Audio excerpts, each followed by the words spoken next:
will celebrate the goodness of the Lord in our lives. Amen.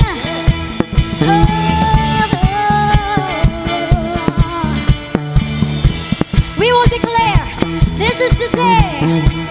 This is the day you made, so I will give you praise. Whatever comes my way, I'll rejoice in you. This is the day you made, so I will give you praise. Whatever comes my way, I'll rejoice in you. This is the day you made, so I will give you praise. Whatever comes my way, I'll rejoice in you. This is the day you made, so I will give you praise. Whatever comes my way, I'll rejoice in you.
Praise God, purihin ang Panginoon. Good morning, good noon, good afternoon, good evening. Nasaan man po kayong panig na mundo ngayon, gusto ko po kayo batiin ng isang mapagpalang araw ng linggo. And I hope that you are all doing well. Kagaya po ng lagi kong sinasabi every single Sunday, just to remind us ano man po ang ating mga pinagdadaanan ngayon, gaano man kabigat, gaano man katindi, gaano man ito ka-challenging, whether ikaw ay estudyante, ikaw ay nagtatrabaho, nagninegosyo, or ikaw ay bumubuo ng family, or ikaw ay merong pamilya, whether ikaw ay pinagdadaanan sa health, sa iyong mga pangarap, and ultimately sa ating pong spiritual walk, sa ating pong pagsunod sa ating Panginoon. Gaano man kabigat ang iyong pinagdadaanan, mas marami pa rin po tayong mga bagay na dapat pong ipagpasalamat sa ating Panginoon Diyos. Pwede po bang i-type natin sa comment section, God is good, all the time and all the time God is good? And pwede po bang i-type din natin, kung inyo pong mamarapatin, saang banda po kayo ng Pilipinas o ng mundo nanonood ngayon, I want you to type that in the chat where you are watching or where you are attending our online service right now. At habang kayo po ay nagtatype, gusto ko pong sabihin sa inyo na ngayon po ay ikatatlong linggo na po natin ng linggo po ng October. At ngayon po tuloy-tuloy po tayo sa ating pong October series entitled Still Amazing. Napakaganda po ng ating pinag-uusapan. For 3 consecutive weeks, we've been talking about the life of Abraham nung una, no? At kung paano siya pinagpala ng ating Panginoon. But wait, there's more. At ini-incorporate po natin yan bilang mga follower ni Christ, bilang mga Christian. Paano ba natin maya-apply yung pinagdaanan ni Abraham sa kanyang life, sa kanyang path, sa kanyang pagsunod sa ating Panginoon, sa ating din pong buhay bilang isang Kristiyano. Pinag-usapan natin last week, meron pa bang mga bagay na akala mo yun na, pero alam mo may mga surprises pa rin ng ating Panginoon? But wait, there's more. Binigyan ko kayo ng example o nung umpisa pa lang yung first week natin, si Abraham ay pinagpala na ng ating Panginoon, pero gusto pa rin siyang pagpalain ni Lord. Why? Kasi meron pa plano ang Panginoon sa kanyang buhay at sa mundong ito. Ganon din po sa ating pong mga personal na mga pinagdadaanan. Perhaps meron kang statement ngayon na feeling blessed, feeling mo ngayon nasa tugatog ka ng tagumpay bilang isang Christian, but wait, there's more. Meron pang gustong mga iparana sa iyo ang ating Panginoon. Tignan natin saglit yung verse 1 and 2 ng Genesis chapter 13. Sabi nito ng verse 1, mula Ehipto, si Abraham ay naglakbay na pahilagang patungong Negev, kasama ang kanyang asawa at kanyang pamangkin niyang si Lot, dala ang lahat niyang ari-arian. Sabi po ng verse 2, mayaman na noon si Abram. Pinapakita nito na bago pa mangyari yung mga pangyayaring pinag-usapan natin last week, blessed na talaga si Abraham materially. Marami na ang kanyang mga tupa, kambing, baka, at marami na rin siyang natipong ginto at pilak. But wait, there's more. Mamaya explain pa natin yan at pag-uusapan pa natin yan. Pinag-usapan natin na ito pong ating series ay meron pong 3 installment. Ilan po? 3. Pwede ba pakita sa comment section? 3. 3-part series po ito. Part 1, pinag-usapan natin yung characteristics of a victorious vision. Sinabi po natin yung part 2 last week, how to claim your God-given vision. But wait, there's more. Yung part 3 po, pag-uusapan natin how to conquer your vision o conquering your vision. Yung atin pong 3-part series na ito, yung part 1, pinag-usapan po natin, umikot po yung story natin sa Genesis chapter 13, verse 14 hanggang 18 ang pag-uusapan natin, by the way. Pero pinag-usapan natin yung part 1, yung verses 14, 15 and 16, alala niyo yun?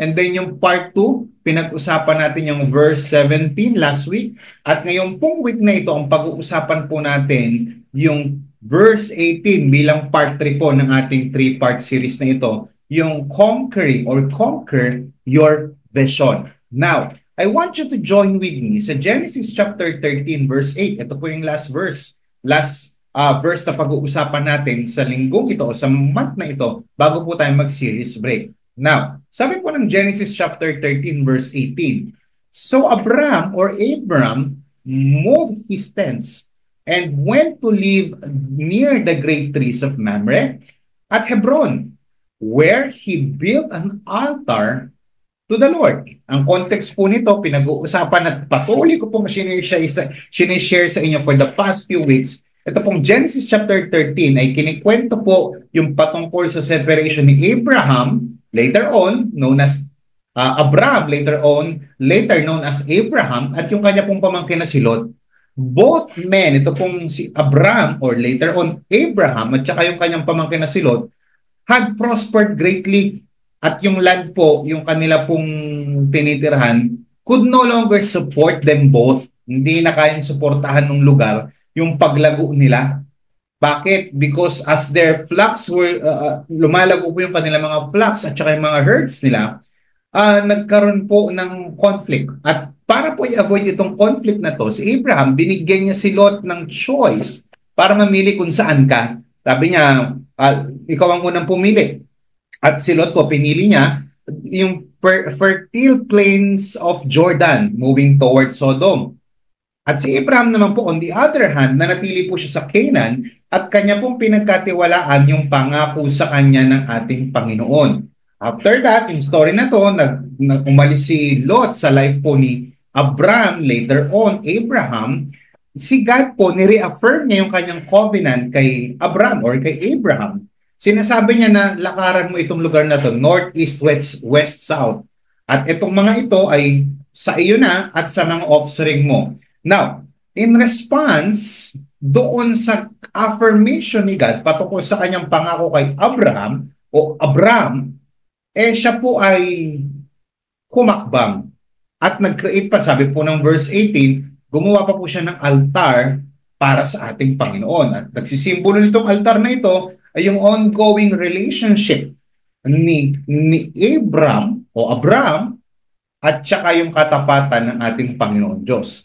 Truly, masasabi po natin sa story na ating po pinag-usapan that Abraham was a man with a vision. Can you type that in the chat, vision?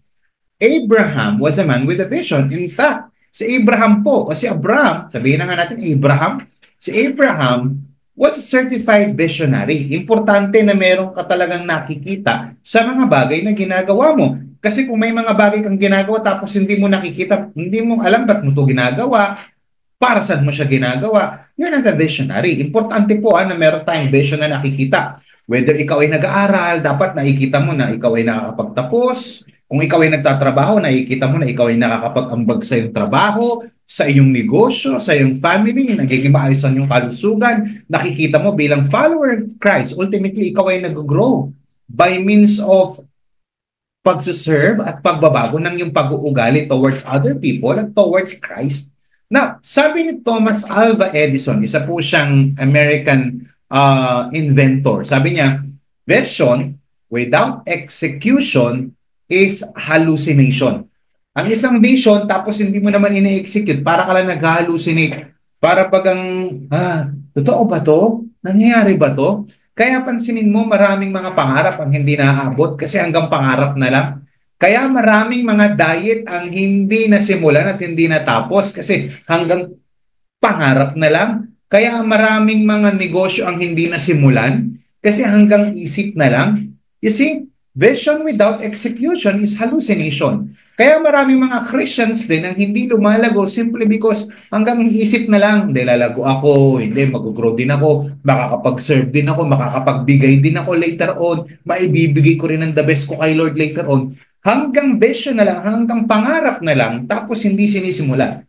You know what? As Christian, it is very important for us to execute what God has planted in our hearts. Kaya importante yan. The $1,000,000 question right now. Sa third Sunday o yung part 3 ng ating pong ng ating installment, 3-part installment ng ating series na ito, the $1,000,000 question right now is how to conquer your God-given vision.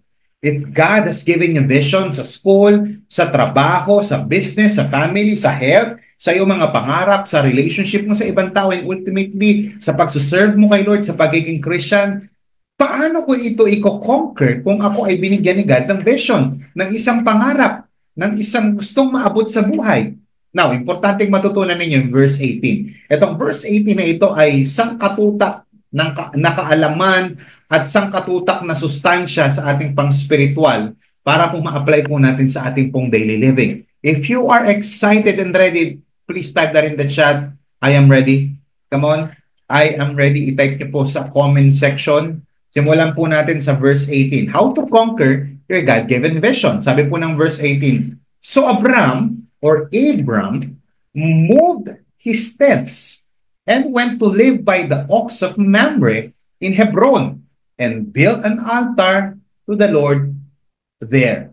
Eto na, naghiwalay na sila ni Lot, pero pinangakuan siya ng Diyos, eto yung gagawin mo, ganito, ganyan, nandun. Hindi pwedeng nakikita mo lang Abraham. Hindi pwedeng yes ka lang ng yes. You need to do something about it. How to conquer your God-given vision. At paano natin may apply yung ginawa ni Abraham sa buhay natin bilang mga Christian. Number 1, you need to change. Come on, pakitype po sa comment section, change. Ito pong salita pong change sa Hebrew o itong moved his tense, yung phrase na yan, ay galing po sa salitang Hebrew na auhal, na ang ibig sabihin na ito, pitch a tent, tanggalin, i-remove yung tent na to, move his tents.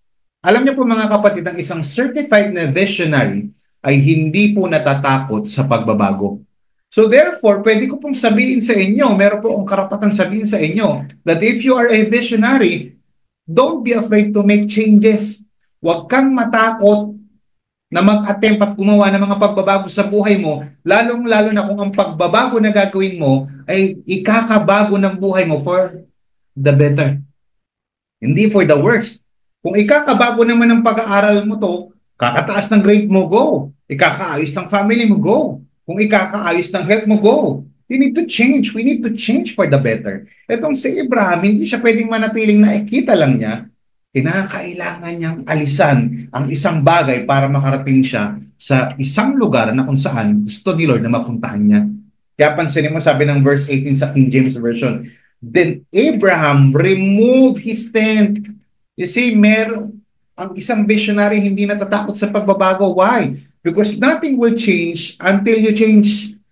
Wala pong mababago sa buhay natin bilang mga Kristiyano. Whether ikaw ay nagtatrabaho, nag-aaral, ikaw ay gustong umayos ang iyong finances, gusto mong umayos ang iyong kalusugan, walang magbabago kung hindi ka magbabago.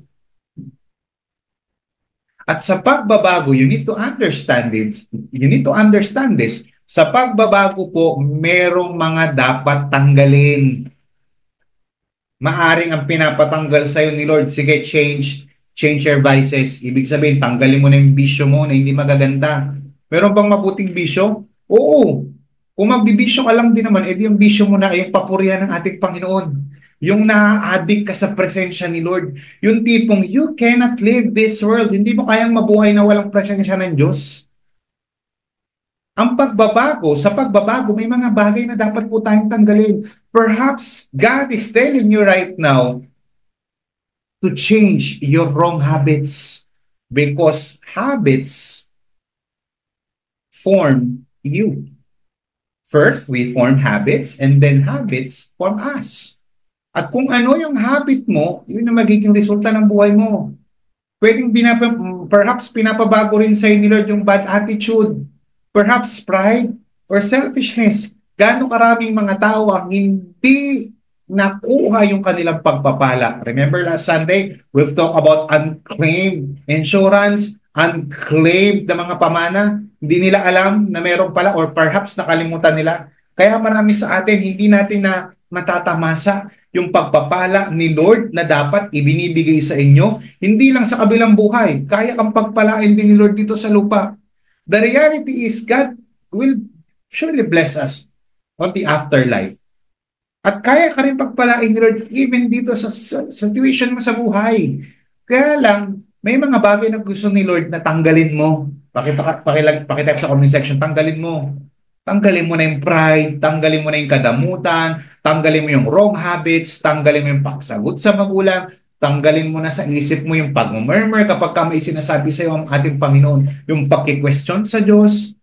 You see, sabi ni Elon Musk, when something is important enough, you do it even if the odds are not in your favor. Kapag alam mong importante yung dapat mong gawin, gawin mo. Kahit na hindi pabor sa yung ibang tao, kahit kinokontra ka ng ibang tao.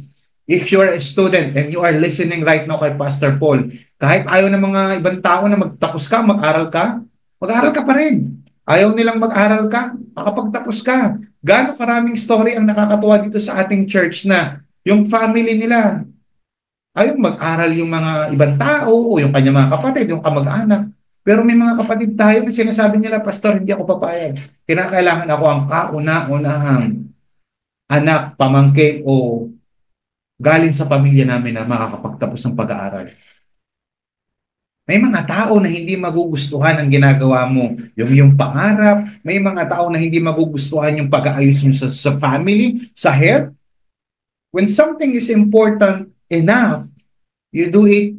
Gawin mo kahit na maraming kumukontra sa iyo. Ganon din sa pagsunod natin kay Lord. Kahit maraming kumukontra sa iyo sa pagsunod mo kay Lord. Ano ba naman yan? Nag-church na, may life group pa. Ano ba naman yan? Pumunta ka na sa church, magta-tithes ka pa. You see? Hindi ka magbabago kapag ka-feeling mo, okay ka na.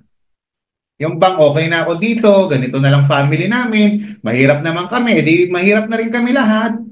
Ganito na yung aking kalusugan, okay na yan, hanggang mamatay ako. Kasi ganito na ako, attender na lang ako sa church, hindi na ako mag-i-involve sa mga ministry. No, no, no, no, no. Importanteng maramdaman mo that God is commanding you to pitch your tent. Likpitin mo na yung tent na yan and then change. Kilos. Mahirap magbago lalo na kapag ka-feeling mo okay ka na. Isa sa mga pinakakalaban natin for growth is our comfort zone. You see, si Abraham pinagpala na, pero gusto pa siyang pagpalain ni Lord.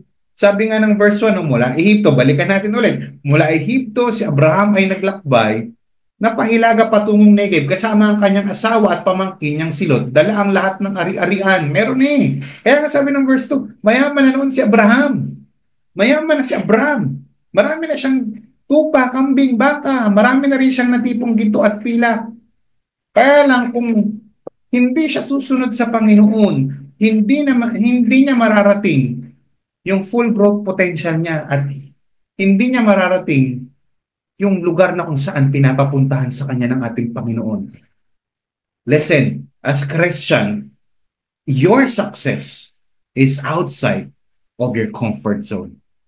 Ang comfort zone, ito yung physical o psychological na circumstances na kung saan, okay na ako dito. Komportable naman ako eh. But sometimes, God is allowing discomfort in our lives for us to get out of our comfort zone. Why? Hindi mo mararanasan yung supernatural kung hindi ka magbabago. Hindi mo mararanasan yung supernatural kung patuloy ka na lang sa comfort zone mo. Kaya kung ikaw ay umaattend ngayon, try to attend a life group. Kung ikaw naman ay life group member, try to attend our life retreat. At kung nakapag-life retreat ka na, attend our SOD classes. At kung ikaw ay nasa SOD na, try to involve in the ministry. O yung iba naman sa ating may calling to lead a life group. You see, it is very important for us to challenge ourselves para lalo tayong mahasa at tumaas ang antas ng ating paglago. Naalala ko tuloy yung storya ni Peter. When Peter walked on water, naalala niyo yan sa book of Matthew? Out of many disciples, siya yung nangahas na lumabas sa comfort zone. Kasi natatakot sila, ganito, ganyan, okay na kami. But Peter took the initiative para sabihin, Lord, kung ikaw nga yan, sabihin mo nga, lakad ako, palapitin mo nga ako sa'yo. Although Peter drowned, but he walked on water in the first place. Ano yung pwede natin matutunan dito? Paano mo masusubukan na kaya mo palang lumakad sa tubig kung hindi ka hahakbang? You know that I'm speaking figuratively, but what I'm telling you right now, paano mo malalaman na kaya mo pala kung hindi mo susubukan? Paano mo malalaman na makakalakad ka pala kung hindi mo itatry?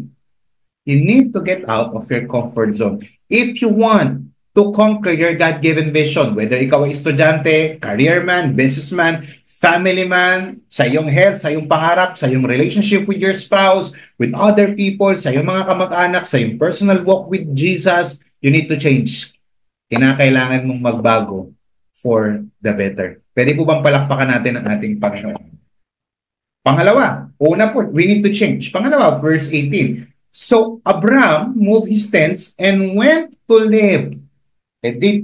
Pag sinabi po kasi yung nung unang panahon para sa kanila kapag yan tent, yan yung kanilang tinitirhan, yan yung kanilang safe place.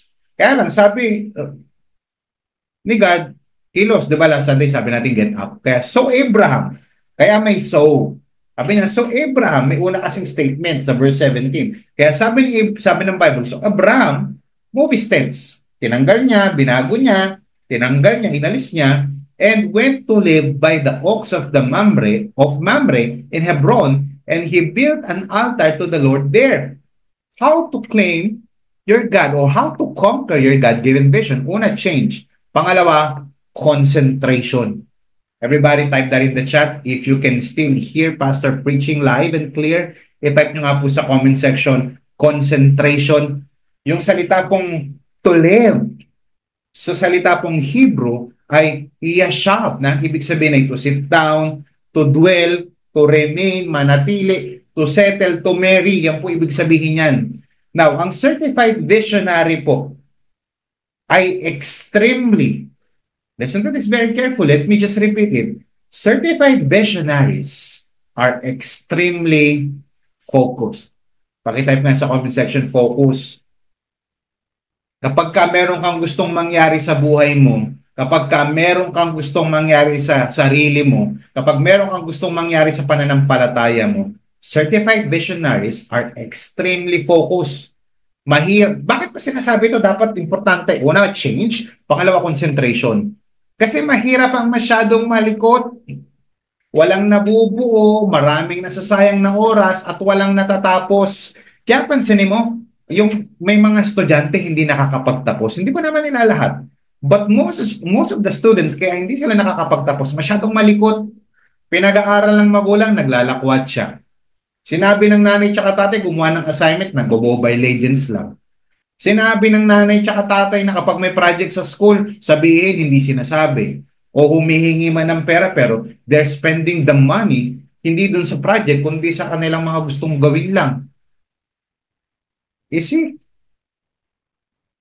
Kaya maraming mga businesses ang hindi nagtatagumpay kasi hindi nakafocus. Kaya maraming mga kalusugan ang hindi umaayos kasi hindi nakafocus sa dapat mga kainin at sa dapat na exercise. Kaya maraming mga relationship ang sira kasi yung misis, yung mister, yung girlfriend, yung boyfriend hindi nakafocus sa isa. Gusto niya maraming ka-relationship. Magulo, hindi nakafocus. Masyadong malikot. Pwede bang type sa comment section, huwag malikot? Even sa ating personal walk with Jesus, gaano karaming mga follower ni Christ ang hindi na sumusunod? Why? Masyadong malikot. Ang daming galaw. Sinabi ng Bible, mahalin si Lord kung sino-sino minamahal. Sinabi ng Bible na kapag ka mag-church, hindi nag-church. Ang likot. Kaya pansinin mo, hindi nagiging successful sa kanyang Christian life kasi hindi concentrated ang buhay. Iba yung sinasabi kong concentration at iba rin yung sinasabi ko ngayon na consecration. This is two different words pero gusto kong sabihin na rin sa inyo. Concentration and then consecration. Kung gusto mong lumago sa yung pananampalataya, you need to be concentrated and consecrated for God's use only. Kaya marami pong mga tao ang nag-fail. Sa lahat ng aspetong mga binanggit ko kanina is because of broken focus. Kaya importante po yung word na focus. Tignan nyo, ang ganda nito. Pag sinabing focus, follow one course until successful. Huwag malikot, isa-isa lang. Pag sinabi pong focus is being redundant, paulit-ulit ka in an effective way. Ang ibig sabihin lang po nito, pinapractice mo yung ginagawa mo, right course of actions, thoughts, and behaviors, at ikaw ay disiplinado ka na ma-achieve mo yung goal mo sa area na kung saan dapat mong gawin. Kung ikaw ay nag-aaral, stick ka lang sa pag-aaral muna. Kung ikaw ay nagtatrabaho, mag-focus sa trabaho. Huwag sa kung ano mga ginagawang kalokohan sa work. You see? Hindi pwedeng maging successful ang isang tao tapos wala ka sa focus. May kasabihan nga tayo if you chase two rabbits, both will escape. Kapag may dalawang kuneho, rabbit, tapos parehas mo silang inahabol, parehas silang makakatakas. Kung gusto mo, si rabbit A lang muna ang hulihin mo, tsaka muna kunin si rabbit B. Kasi pag pinagsabay mo si rabbit A tsaka si rabbit B, chances are both will escape. Kaya if you chase two rabbits, both will escape at the same time. Importante, isa-isa lang. Kaya kapag medyo nai-stress ka na, check mo muna yung focus mo. Napapagod nang hindi mo maintindihan, check mo yung focus mo. Walang masamang mapagod, lahat tayo napapagod, pero yung pagod na meron kang na-fulfill sa buhay. Kaya when life gets blurry, adjust your focus. Adjust din. Baka mamaya kasi yung focus mo wala na kay Lord. You see, you need to listen to this very carefully. Life is like a camera. Focus on what's important and you'll capture it perfectly. Focus mo kung ano yung importante. As Christians, walang masama mag-aral, magnegosyo, walang masama magtrabaho, walang masamang bumuo ng pamilya, o walang masama mag-focus sa family, walang masamang bumuo ng pangarap, walang masama mag-exercise. Hindi masamang makipag-relationship basta yung maayos at tamang relationship. Kaya lang nakakalimutan natin yung pinaka-importanting factor ng ating buhay, and that is our relationship with God.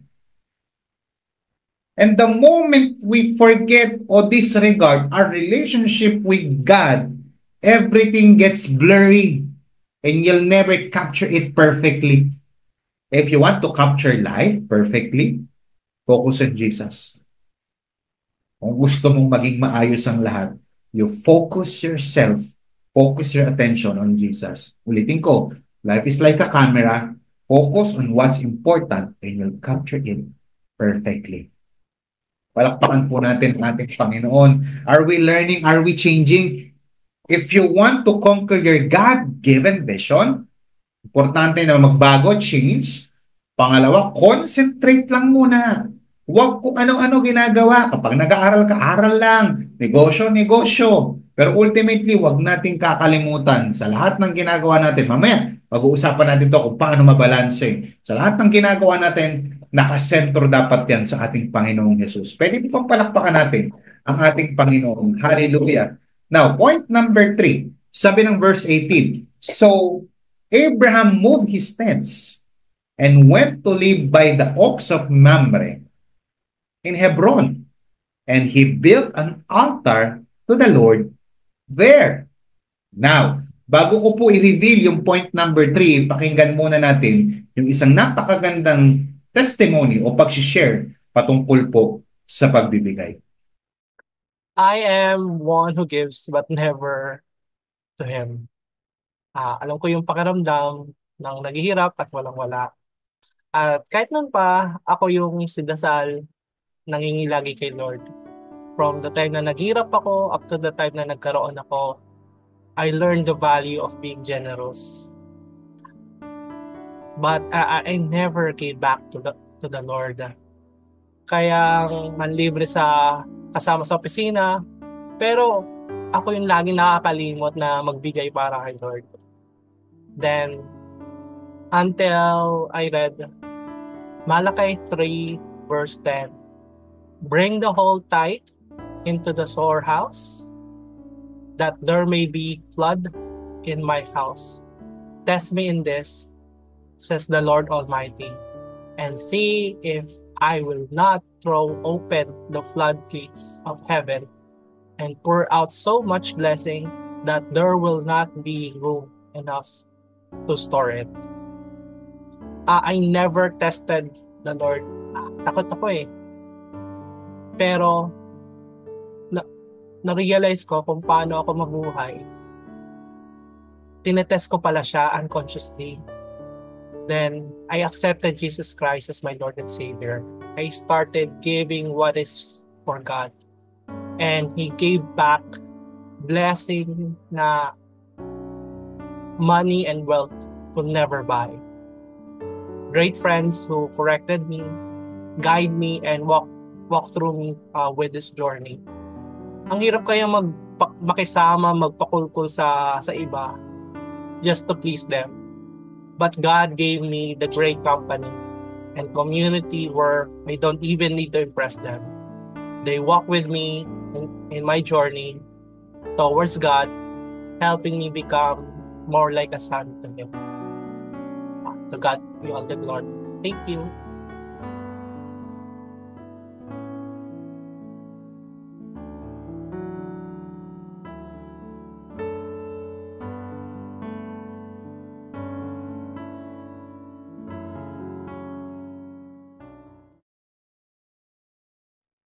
Praise God, praise God. Are we blessed doon sa testimony o doon sa shinare patungkol po sa giving? So I encourage you that we give our best to God. So punta po tayo sa point number 3. It's about construction. Pwede mo bang i-type natin sa sa comment section yung construction? Type nyo nga po yung 3 C na inyong natutunan yan. That's a basic points po na pwede nating may apply all throughout the week. And if you take notes, if you took notes, importante po yan. Importante na ma-apply natin sa ating mga buhay. Yung change, pagbabago, concentration, concentrate, wag masyadong malikot, and ultimately construction. Tignan nyo So Abraham moved his tents and went to live by the oaks of Mamre in Hebron. And he built, may kinonstruct. Ano yung kinonstruct niya? An altar to the Lord there. Meron siyang pinuntahan, merong binuo, nilagay niya yung tent niya, pero hindi lang pang sarili, gumawa rin siya ng altar para sa Diyos. Pag sinabi pong build sa salita pong Hebrew, ay lalabas po ang salitang na ibig sabihin ito build, make, o to repair, or to set up. May sineset up, may inaayos, may ginagawa, may nire-repair. So that's construction, that's build. Alam niyo po, ang mga certified visionaries are builders. Pakitype po sa comment section, builders. Come on, builders. Ibig sabihin po niya, kailangan may nabubuo sa buhay mo. You must learn how to turn your dreams into reality. Kaya kung ikaw ay nag-aaral, aral. Kino-construct mo yung future mo. Kung ikaw ay nagninegosyo, magnegosyo ng tapat kasi kino-construct mo ito. Kung ikaw may family, ayusin mo. You are building your family. Umpisahan mo na, unti-unti mo na hanggang mabuo. Kaya sabi nga ng Bible, di ba? And he built an altar to the Lord there. But, listen to this very carefully. Let me just remind you. Meron po akong gustong reminder. A reminder na kung saan kailangan ko pa siyang ilagay sa PowerPoint para makita nyo maigi, isulat nyo, screenshot nyo. Listen to this.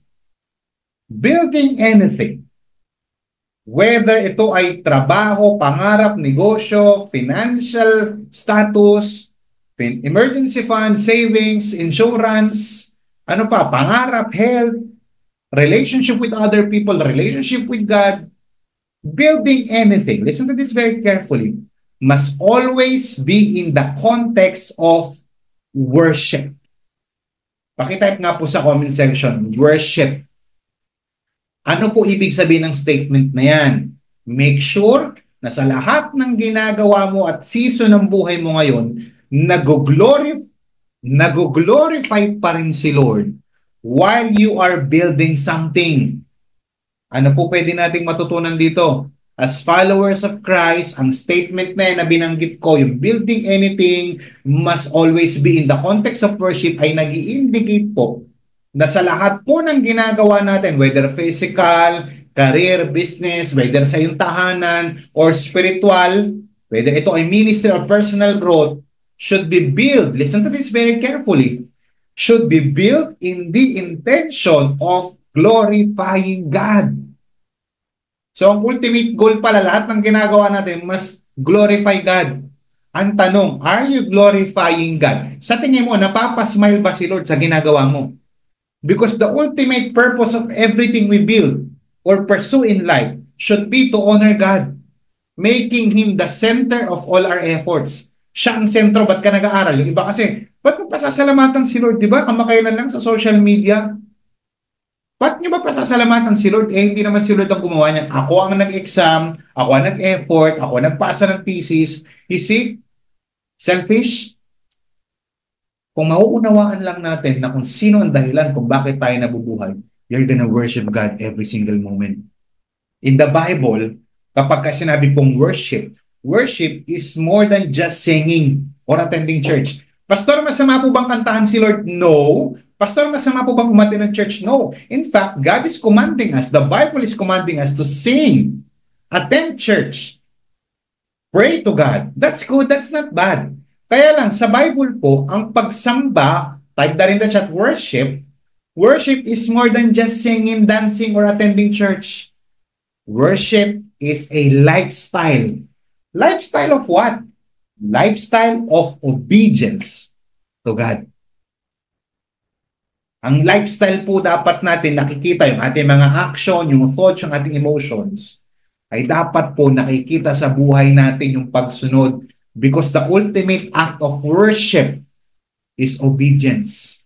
Kung may mga mabibilis mag-type, i-quote nyo nga po dyan yung sinabi ko. The ultimate form of worship is obedience to God. Kasi hanggat hindi ka tunay na sumusunod sa Diyos, kahit magaling ka pa sa school, kung hindi mo inaalay ito para sa Lord, hindi siya worship. Sabi ng Romans 12:1 sa Tagalog.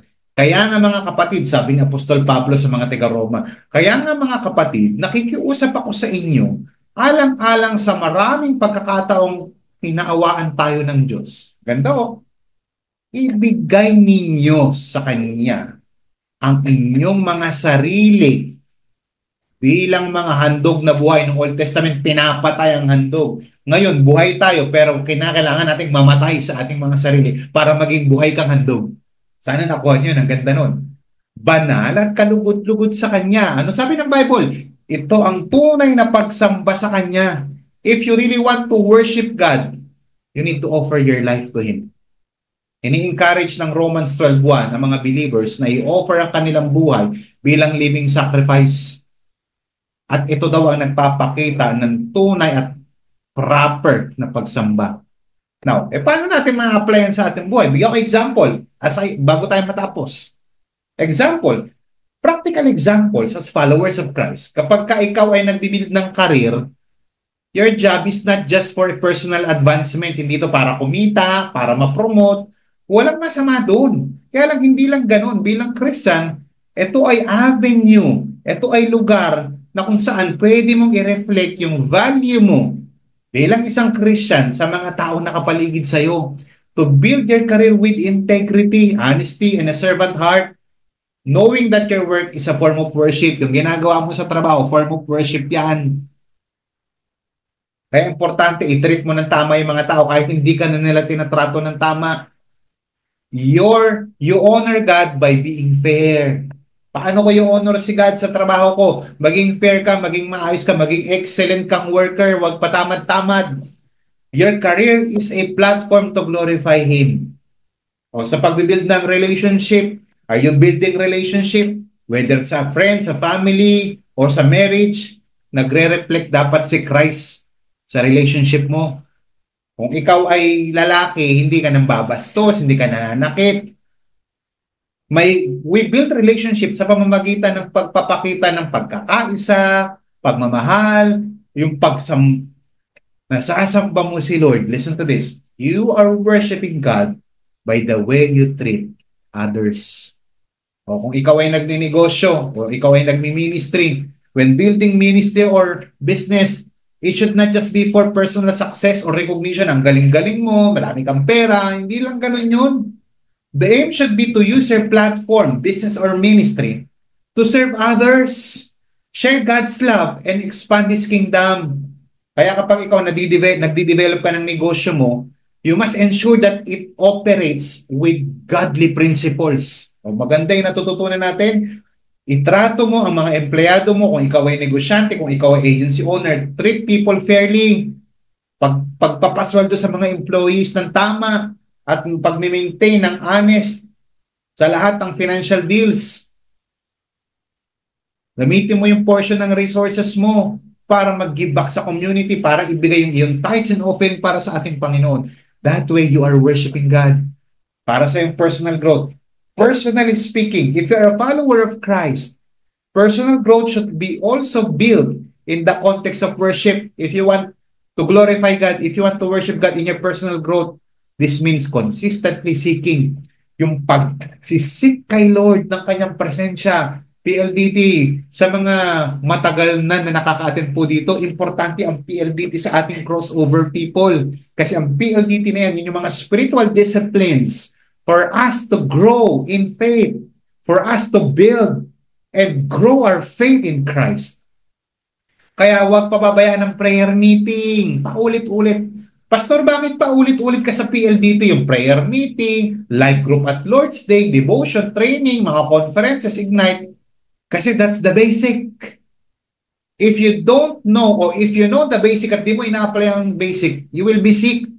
Kaya pansinin mo, basic mag-toothbrush. Kapag di ka nag-toothbrush, masisira ang ngipin mo. Kapag di ka naligo, kapag di ka kumain, manghihina ka. Kapag di ka nag-exercise, basic yan. Kapag di ka natulog, basic yan. Mahihina immune system mo. Lagi kang puyat. Ganun din pagdating sa pananampalataya. Importante ang pagko-construct ng ating pananampalataya in the context of worship. Kaya set aside daily time. Huwag niyong pababayaan. As I end, listen to this. Building anything in the context of worship means that Christ is at the center of all we do. Let me just repeat it.